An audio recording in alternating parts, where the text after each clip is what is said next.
E nós vamos impor as mãos sobre a Gi, pedir o Espírito Santo para ela, né? Que ela seja iluminada, que ela tenha muita saúde, que o Espírito Santo tome conta de toda a vida dela, a restaure em tudo que ela precisa restaurada, dê-lhe força, dê-lhe coragem, dê-lhe o espírito de Paulo, o espírito de atleta, que ela faça essa caminhada cheia de força, porque o que ela fala em nome de Jesus fica no nosso coração. Amém. Ó luz do Senhor, que vem sobre a terra, inunda meu ser, permanece em nós. Mais uma vez, baixinho. Ó luz do Senhor, que vem sobre a terra, inunda meu ser, permanece em nós. Mas nós vamos continuar, né, nessa apaixonante rota de Paulo, né, mergulhando cada dia mais, como a Yara dizia, né, a sugestão que eu dei a vocês, né, de, ao longo desse caminho que nós fizemos, mergulhar nas cartas de Paulo. Esse melhorou? Conhecer mais os seus pensamentos, as suas dicas preciosas de como viver, né, de como ser um grande anunciador da palavra de Deus, porque é isso que nós queremos, né, sairmos daqui cada quinta-feira mais cheias do Espírito Santo, mais cheias de coragem, de ousadia, né, com essa graça da perseverança, né? Nós vimos o que Paulo viveu, o que ele passou e não desistiu. Então, nós já podemos começar essa quinta-feira pedindo essa graça também, né, de nós perseverarmos firmes no Senhor, né? Mesmo que os caminhos fiquem meio tortuosos, né? Com tempestades, com naufrágios, que nós sabemos que durante a nossa vida podemos passar por isso, mas que a gente persevere no Senhor. Então, na semana passada, nós conhecemos alguns segredos de Paulo, né? Quem lembra de onde vinha a força de Paulo, como atleta, né, que ele se dizia de Cristo, de onde vinha a força de Paulo? Vamos recordar rapidamente. Vamos lá. Não precisa fazer fila para responder, viu? Vamos lá. Da onde vinha, gente? Qual que era o alimento de Paulo? Vida de oração, né? Intimidade com a palavra de Deus. Paulo, veja, o que era antes para ele, aos pés de Gamaliel, continuou ao longo da vida de Paulo. Né? A palavra de Deus nutria o seu interior. A palavra de Deus é viva, como ele vai dizer, né? Viva e eficaz. A Eucaristia, podemos pôr hoje para nós todos os dias, quanto mais melhor. A adoração, a Eucaristia também, né? Hoje, quinta-feira, um dia especial, onde o Santíssimo está ali exposto aqui sobre nós. Porém, Paulo tinha uma única restrição, seríssima, do que Paulo tinha que fugir. Qual é a dica que ele nos dá? Fugir do pecado. Né? E isso para Paulo era tão forte, como ele tinha esse entendimento tão claro, que o pecado o afastava da graça de Deus, o separava, né, do amor de Deus. Né? Então ele diz o quê? Vós não resististes até onde? Até o sangue na luta contra o pecado. Resistir até o sangue na luta contra o pecado. Né? Estamos nesse tempo de quaresma, né? Tempo de conversão, onde a gente medita muito sobre o pecado e sobre a conversão. Né? E ontem eu participava de uma meditação onde o padre dizia... Pecado é quando a gente faz o que a gente não deveria fazer. E conversão é quando a gente faz o que Deus deseja que a gente faça. Né? Essa mudança, e nós vamos ver isso, tocar isso na vida de Paulo. Né? Essa profunda mudança que ele teve. Depois nós vimos as disciplinas de Paulo, né? Que conhecia a sua carne, que sabia que precisava castigar o seu corpo, com aquele versículo tão forte, não faço o bem que quero, mas o mal que não quero.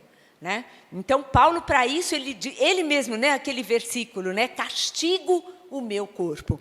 E depois, quem foram os seus treinadores? Aí todo mundo pode falar. Primeiro treinador de Paulo, quem que ele ficou aos pés, que aprendeu, que bebeu da Sagrada Escritura, quem ensinou ele a amar as Escrituras? Gamaliel. Até que enfim, né, gente, que eu estou achando que... Estou de enfeite. Depois, né, qual foi aquele que deu para Paulo esta vida nova, que impôs as mãos? Quem foi? Ananias, né, preciosíssimo instrumento de Deus, que mesmo contra a sua vontade, obedeceu aquilo que Deus lhe pedia e foi batizar Paulo, né, tirar a cegueira de Paulo. Depois ele teve alguém muito precioso na vida dele, que acreditou nele, que carregou Paulo com ele, que não deixou que Paulo se sentisse sozinho. Quem foi esse homem? Barnabé. Vocês não amaram Barnabé? Nunca mais para mim Barnabé foi o mesmo, né? Sempre que falo, fala de alguém da Bíblia, Barnabé. Né? Que delícia ter um Barnabé na nossa vida. E por último, e o mais importante de todos, quem foi? O Espírito Santo. Né? Que moldou, que trabalhou o coração, a vida, né? Que deu vida ao novo Paulo que nasceu em Damasco, né? O Espírito Santo de Deus. Falamos também da grande mudança do olhar de Paulo para Deus, né? Como foi transformado, da mudança para Jesus também, que passou a ser o meu Senhor. Gente, eu não sei se quando vocês escutam isso, vocês percebem o quanto isso é forte, né? Paulo passou a dizer que Jesus era o meu Senhor, né? Aquele que antes ele perseguia, achava o fim. Olha a transformação que Deus fez no coração desse homem, né? E que eu insisto com vocês, e que quer fazer no coração de cada um de nós, nessa mesma intensidade, de nós nos dobrarmos, né? Como dizia Paulo, diante dele todo joelho se dobra, e toda língua professa que Jesus é o Senhor. Né? O meu Senhor, dizia Paulo. É muito impressionante, né, essa mudança. E Paulo, então, entende o quê, gente? Que a salvação era o quê? Como que Paulo achava antes que ele era salvo? Que ele se considerava justo? O que dava para Paulo a garantia da salvação?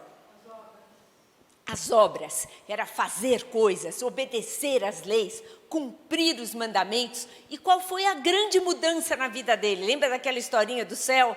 Do homem dizendo quantas missas, pagava os impostos, era fiel à esposa. E aí o que ele descobre? Que ele precisa do quê para ser salvo? A misericórdia, da graça de Deus. Né? Porque Jesus já nos conquistou. A salvação não é pelo que nós fazemos, a salvação é graça, a salvação é dom de Deus. Né? E Paulo vai nos ensinar hoje. Né? Porque como nós falamos, Jesus já nos salvou. Essa graça nós já recebemos, mas nós precisamos, como Paulo, corresponder, tomar posse dessa salvação, tomar posse da força da redenção de Cristo na cruz para a minha vida. Né? Ter esse entendimento que Paulo teve. Cristo me amou e se entregou por mim. Você tem que dizer isso para você todos os dias. Isso, o amor de Cristo, como dizia São Paulo, nos constrange. Saber que Cristo morreu por mim, isso me faz dar uma resposta, me faz mudar de vida, me faz corresponder a essa grande graça que custou até a última gota do sangue preciosíssimo de Jesus. Cada alma, eu, você, o nosso preço, todo o sangue de Jesus, nós temos parte nesse sangue. E Paulo isso entrou na vida de Paulo, tomou conta da vida de Paulo. Por isso ele dizia esse versículo tão forte: para mim, viver é Cristo. Viver é Cristo. Então, a primeira dica preciosíssima de Paulo para que a gente tome posse, olha o que ele diz: escutar a palavra de Deus, que é força de Deus. A palavra de Deus é viva, é eficaz. Outro versículo fortíssimo de Paulo: mais penetrante que uma espada de 2 gumes, que divide, que separa. Quantas vezes nós lemos a palavra de Deus, e é bom que isso aconteça, ela nos incomoda, nos desinstala, mostra o que na nossa vida precisa ser mudado. Por isso que aquele profeta Ezequiel do rolo, que engole o rolo, que Deus dá essa ordem para ele, engole o rolo. E o que o profeta diz? Que quando ele engolia, na boca era doce. A palavra de Deus é linda, o amor de Deus, a misericórdia, mas que quando chegava no estômago, era como um fel. Porque a palavra de Deus tem este poder de nos desinstalar. E o que Paulo mostra? Que ela tem esse dínamo, que o autor dizia, esse dinamismo de produzir a fé em nós. E essa fé vai nos levar a uma conversão diária. Quanto mais eu creio, quanto mais eu acredito, nós vamos ver a importância disso agora, que é o segundo passo para essa conversão nossa, para nós tomarmos posse. A palavra de Deus tem esse poder de causar a conversão em cada um de nós, a mudança de vida. Porque ali eu vou vendo o que Deus quer de mim. Ali eu vou conhecendo os sentimentos de Cristo, o modo de agir de Cristo. E é isso que vai, porque ela é viva e eficaz, é o próprio Cristo.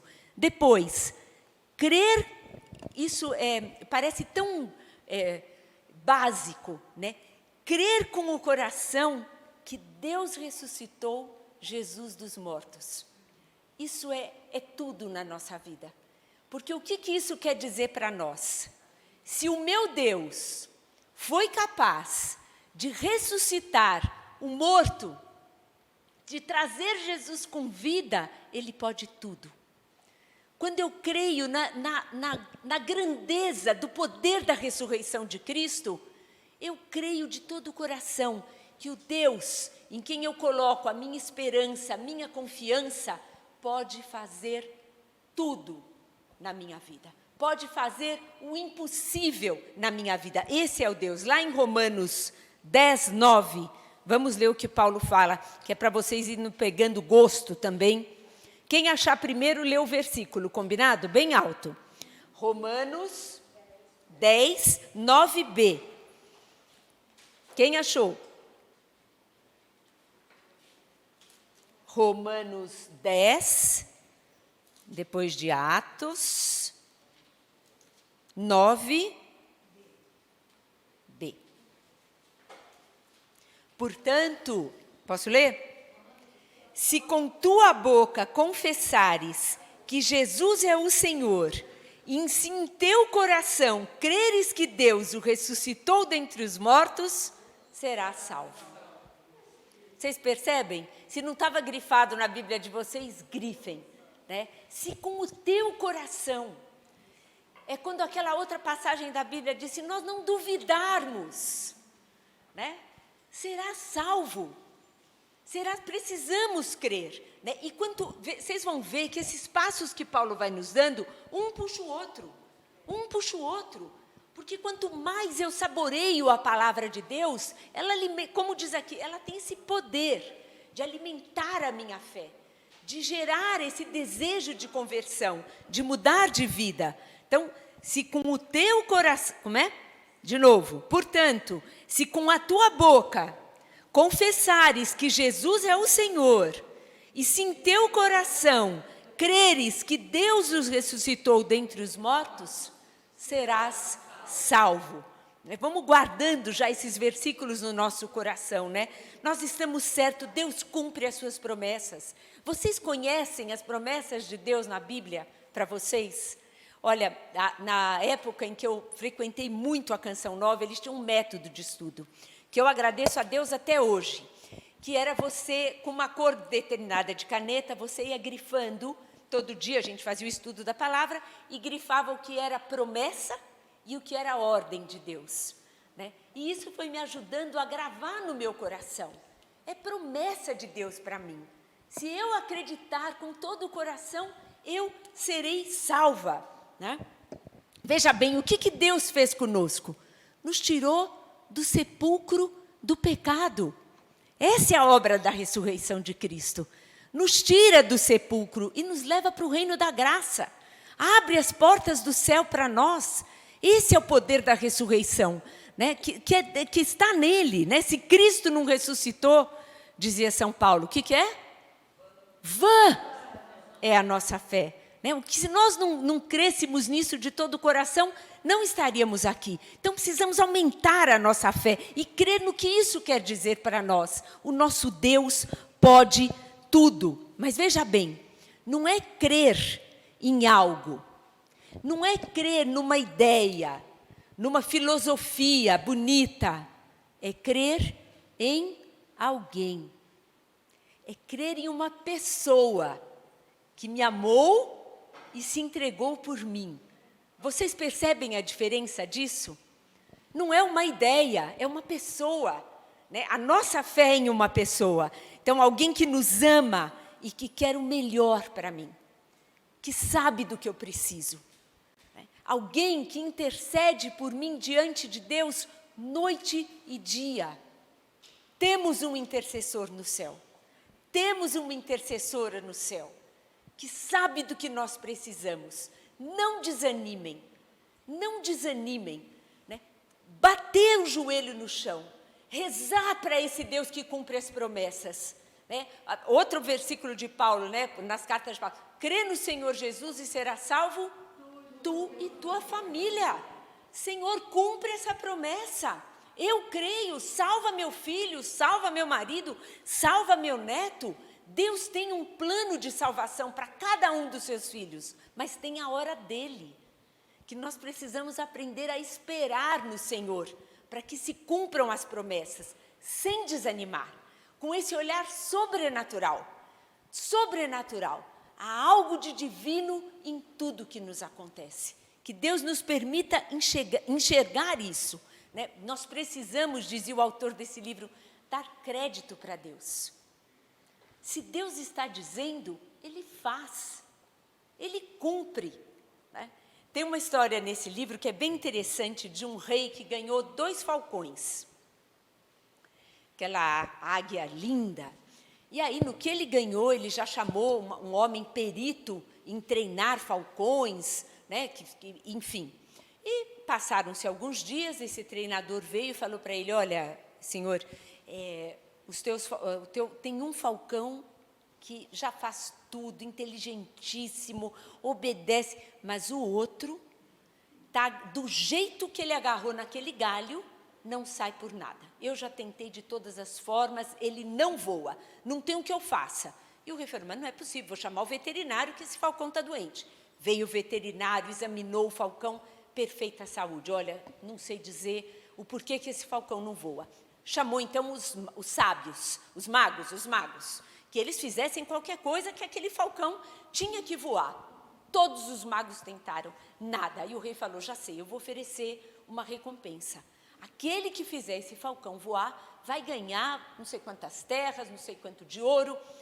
E todo dia o rei ia para a janela e lá estava o falcão agarrado no galho e o outro voando, Um belo dia, a surpresa do rei, cadê o falcão?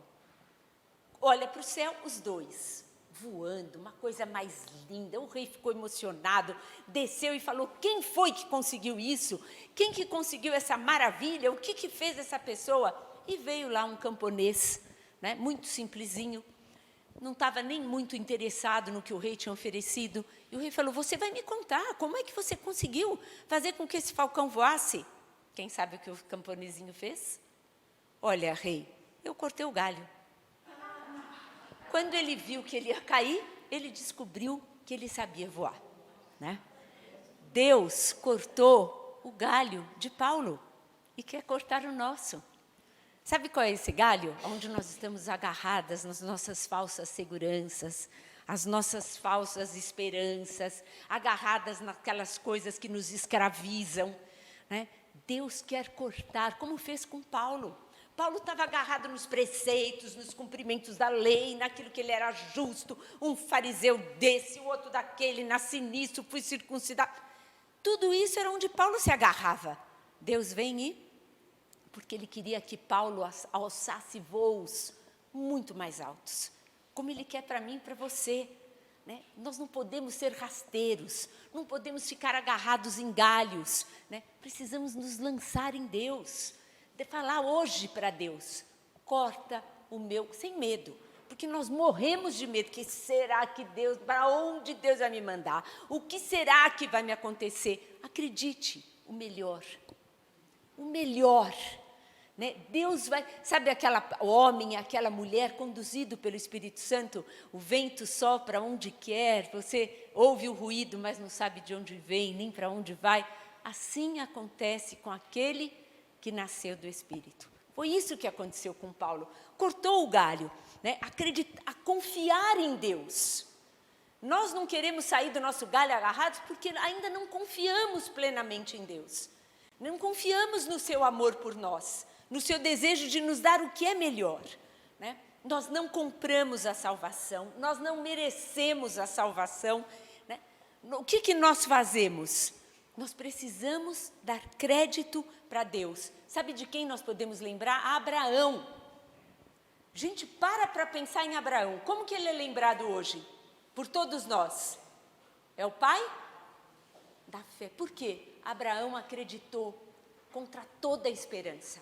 Né? Abraão, pega as tuas coisas. Abraão era um jovenzinho quando Deus apareceu. Era jovenzinho? Era um senhor idoso. Era um senhor idoso, né? Desculpa, eu vou falando e esqueço o microfone. Né? Que largou tudo. Sai da tua terra, Abraão.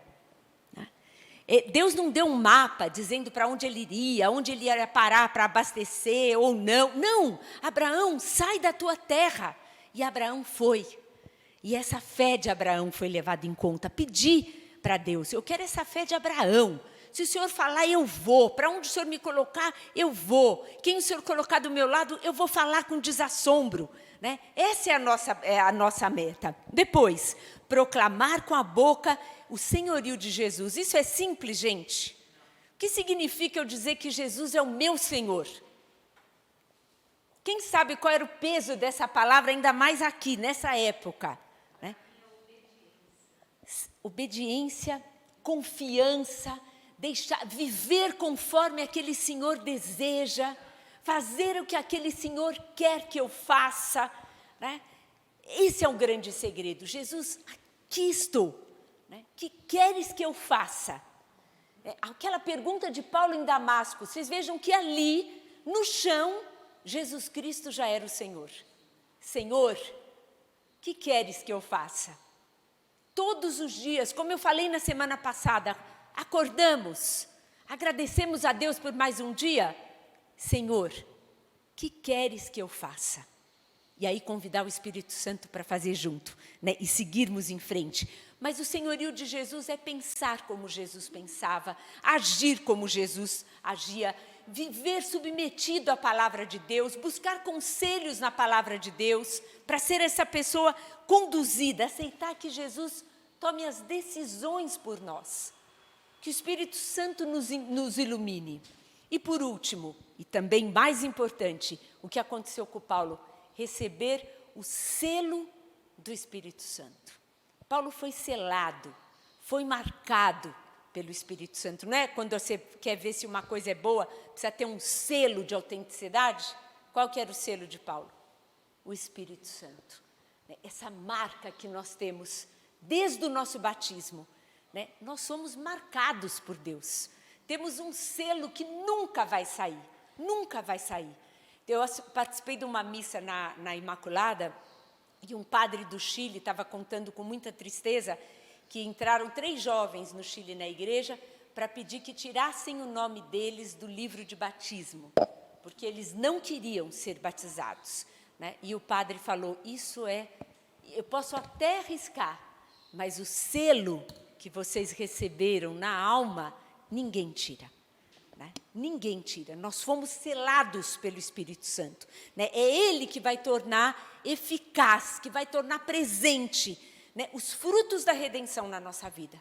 Por isso precisamos ser homens e mulheres conduzidos pelo Espírito Santo, passar a viver sobre esse influxo da graça, né? Sermos conduzidos por esse vento do Espírito, né? Por quê? É Ele que vai vir em nosso socorro. Uma promessa de Deus: não vos preocupeis com o que haveis de falar. O que Ele diz? Que o Espírito Santo virá e falará. É o Espírito Santo que nos convence do pecado, não é? É o Espírito Santo que nos recorda todas as coisas. É Ele que vive em nós nos recordando. Homens e mulheres embriagados do Espírito, né? Não vos embriagueis com vinho, mas sejais cheios do Espírito Santo, com essa alegria do Espírito Santo, né? Precisamos então cortar esse galho da autossuficiência e dizer: Senhor, eu me rendo, né? Conduza a minha vida, como o Senhor conduziu Paulo. Todas essas maravilhas que o Senhor fez dentro de Paulo, no seu interior, que o transformaram. Nós precisamos disso, nós precisamos dessa conversão, né? Porque Paulo não mudou só a sua visão de Deus, a sua visão sobre quem era Jesus. Paulo mudou o seu modo de ver a si mesmo. Vocês querem ver a maior mudança de Paulo?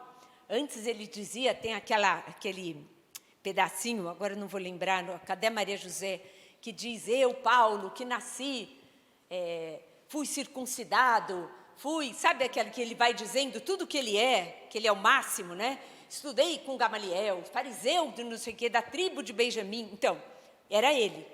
Se vocês forem ver o que Paulo fala, que ele fala que dos pecadores ele é o maior.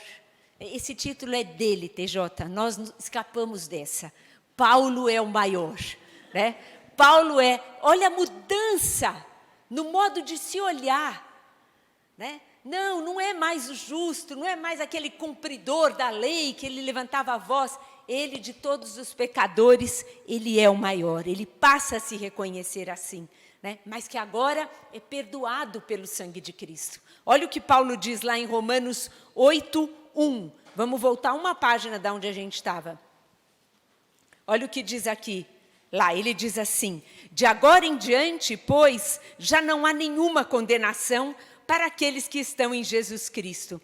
A lei do Espírito de vida me libertou em Jesus Cristo da lei do pecado e da morte. É essa a lei agora, né? É o poder do sangue de Jesus na vida dele. E ele ainda fala, né? Agora eu posso me aproximar do trono da graça. Né? Agora eu posso me aproximar de servo, né? De justo a filho de Deus.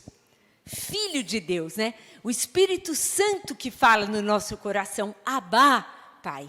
Paulo agora se sentia filho de Deus, de justo a filho. Graças ao Espírito Santo, né, que se reconhece. E ele dizia assim: se eu sou filho, eu também sou herdeiro.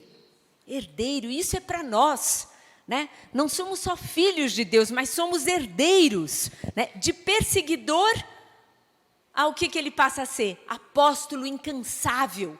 Incansável. Nada parou esse homem. Ele mesmo dizia, né, que ele podia estar preso, mas que a palavra de Deus não podia ser acorrentada, né? Como Paulo, o mundo, o tamanho que era aquele mundo, né, não se cansou de evangelizar. Ai de mim se não evangelizar, né?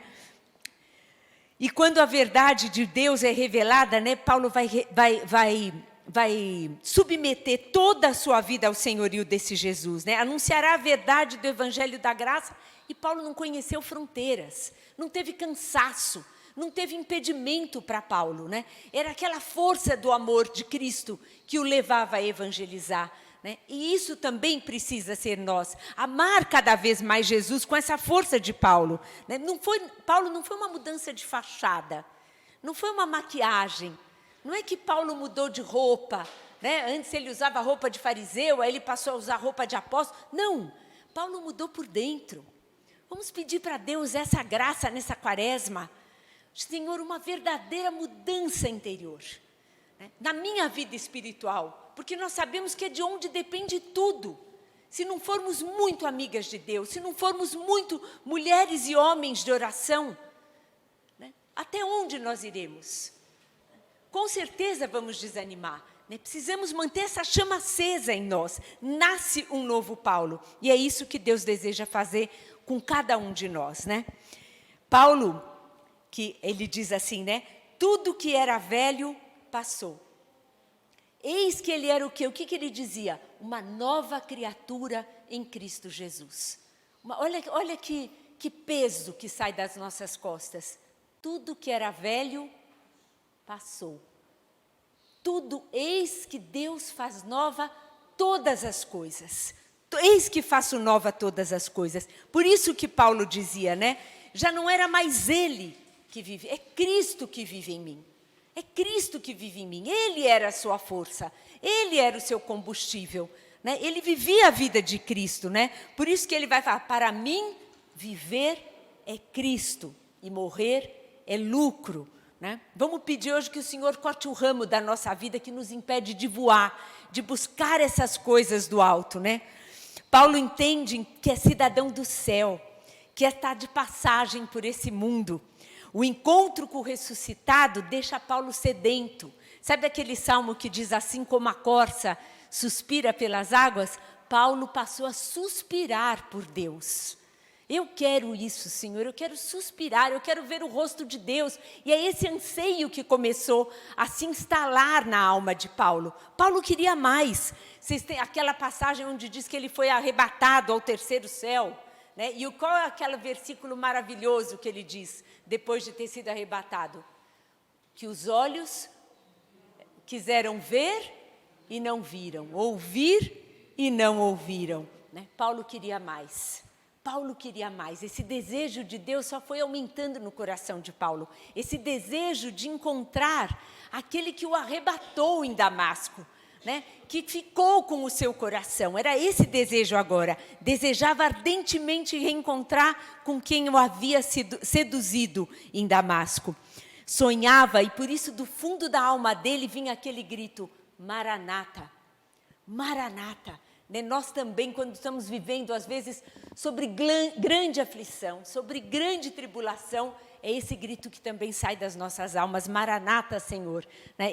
Paulo continuava, porque ele dizia que enquanto fosse necessário, ele ficaria aqui, né?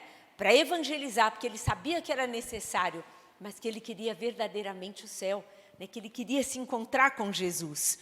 E agora nós vamos ser transferidos nessa nossa caminhada para um cárcere, né? Em Roma, e nós vamos encontrar lá Paulo, já cansado, né? Já um outro Paulo, um Paulo mais velho, mais maduro, né? Um Paulo que já não dizia sede meus imitadores, né? Quando a gente lê o começo da vida de Paulo, ele dizia, apesar de dizer sede meus imitadores, como eu sou imitador de Cristo. Né? Mas um Paulo pensativo, né? Porque Paulo, assim como os marinheiros, né? Sabem que a praia está chegando, Paulo sabia que estava chegando o seu porto definitivo. Né? E eu achei uma coisa tão linda que esse autor conta, que ele fala, se vocês forem ler a segunda carta de São Paulo a Timóteo, é a despedida dele. Né? É a coisa mais linda essa carta, não tem como não ler essa carta e não se emocionar, conhecendo Paulo como a gente conhece agora. E ele fala para Timóteo, chegou o tempo da minha partida. Né? Paulo sabia que poucos dias ele tinha, mas ele vai dizer o quê para Timóteo? Todos me desampararam. Qual foi o único que não abandonou Paulo? Lucas não me abandonou. Quem assistiu o filme? Né? Só Lucas. Está lá ele com Paulo, bebendo de Paulo, anotando os pensamentos, as palavras de Paulo. Né? Só ele. E aí tem aquela passagem bonita, né? Porque ele diz que ele pede a capa, né? Que tragam a capa que ele deixou em Troade, porque o inverno se aproximava e ele ia precisar de ser agasalhado, mas eu acho que, na verdade, o que Paulo queria era se sentir amado, apoiado, né? E ali só Lucas não abandona Paulo. E também ele pede o quê? Que tragam para ele. Olha bem o que nos últimos dias dele, o que ele pede? A capa e os pergaminhos. Né? Ele queria morrer perto da palavra de Deus, né? Da onde aquilo que lhe dava consolo para a sua alma, força para a sua alma, lá está Paulo, né? Vai estar por volta dos seus 55 anos, né? E ele vai rememorar, a gente pode imaginar esses últimos dias de Paulo na prisão, lembrando, né, todas as aventuras que ele viveu, as pessoas que passaram pela vida dele, as grandes conversões que ele assistiu, né, a grande obra que Deus fez nele em primeiro lugar. E aí ele vai dizer para Timóteo, que todo mundo sabe de cor essa passagem: combati o bom combate, terminei a corrida, guardei a fé. Guardei a fé, né? Que a gente possa, no final da nossa vida, né, não ser uma frasezinha para colocar no santinho, mas que aquilo seja a nossa vida. Terminei o bom combate, não decepcionei Deus, né, fui até o fim, não desisti, fui perseverante. E olha que bonito isso, que tem uma Bíblia, não sei se alguém aqui tem uma Bíblia em italiano, que aí eu, se puder trazer, quem tiver, e que nessa Bíblia em italiano, essa passagem que Paulo fala, combati o bom combate, ele diz assim: chegou o momento de soltar as velas. Olha só que coisa mais diferente. E aí o autor fala assim, mas soltar as velas não seria recolher as velas, a tradução certa? Não, a viagem de Paulo só estava começando. Né?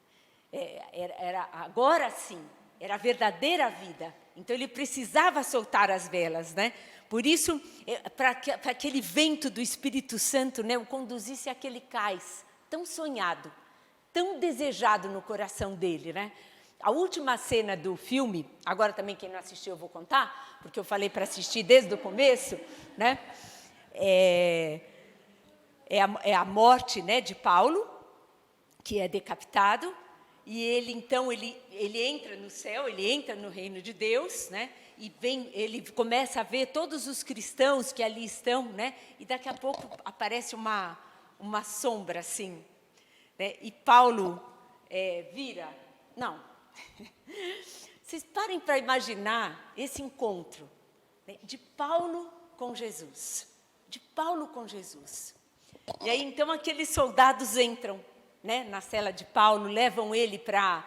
A cena do filme é bem coerente com esse livro também, e com outro que eu li da vida de Paulo, né, que os soldados o levam, tem uma árvore como que cortada, né, aquele toco de árvore, ali que Paulo coloca a sua cabeça, né, aparece o soldado desembaiando a espada, né.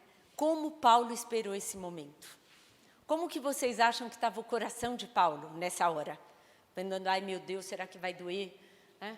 O que vem por aí? Não. O coração de Paulo já estava em Deus. Né? E é tão lindo porque o autor fala assim, que se nós podemos usar nesse momento a nossa imaginação. Né? Porque saíram dos lábios de Paulo umas últimas palavras, e que o autor diz que o que Paulo dizia? Shema Israel, Adonai Elohenu, Adonai Abá. Ele termina com Abá. Não mais a prece do Antigo Testamento, mas chamando Deus de paizinho. Né? Combati o bom combate, terminei a carreira, guardei a fé. Gente, que a nossa vida não seja estéril. Né? É um ponto de São José Maria Escrivá tão forte para mim. Ele diz que a tua vida não seja estéril. Deixa rastro, deixa rastro. Nós precisamos deixar na vida das pessoas um rastro de amor.